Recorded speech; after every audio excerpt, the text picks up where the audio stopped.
Hi, നമുക്കൊരു video ഉണ്ടല്ലോ. മതപരിവർത്തനം ആരോപിച്ച് ഉത്തർപ്രദേശിൽ മലയാളി പാസ്റ്റർ അറസ്റ്റിൽ. ജോസ് തോമസ് ആണ് സിക്കന്ദർപൂരിൽ അറസ്റ്റിലായത്. ബജ്രംഗ് ദളിന്റെ പരാതിയിലാണ് അറസ്റ്റ് രേഖപ്പെടുത്തിയത്.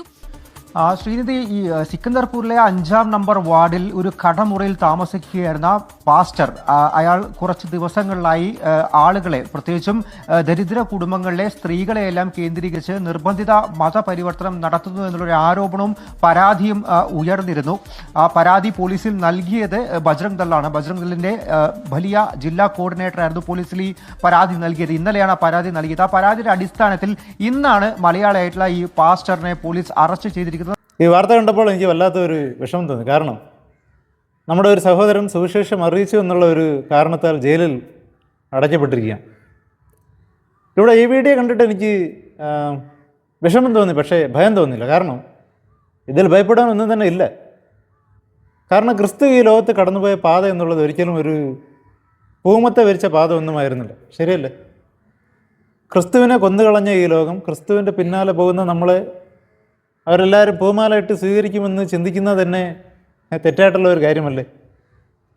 നമ്മൾ വിശ്വസിക്കുന്ന ആ ക്രിസ്തുവിന് കഷ്ടങ്ങളുണ്ടായിട്ടുണ്ട്, പീഡനങ്ങളുണ്ടായിട്ടുണ്ട് ഈ ഭൂമിയിൽ. അപ്പോൾ അവൻ്റെ മക്കളായ നമുക്കും അത് വരും, അത് സ്വാഭാവികമാണ്.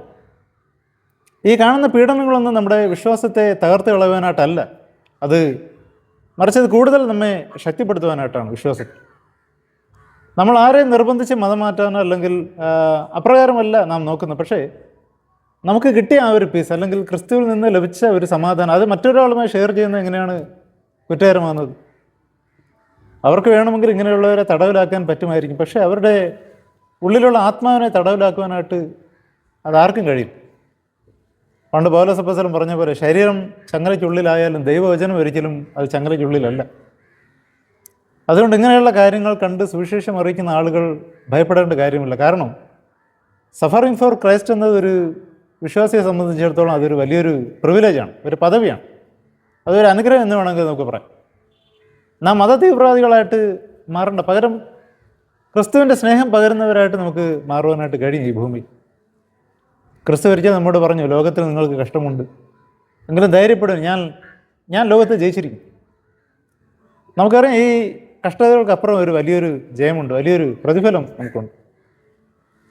അതുകൊണ്ട് പ്രാർത്ഥനയോടെ നമുക്ക് മുന്നോട്ട് പോകാം. സത്യം അത് ഒരു നാൾ വിജയിക്കുക തന്നെ ചെയ്യും.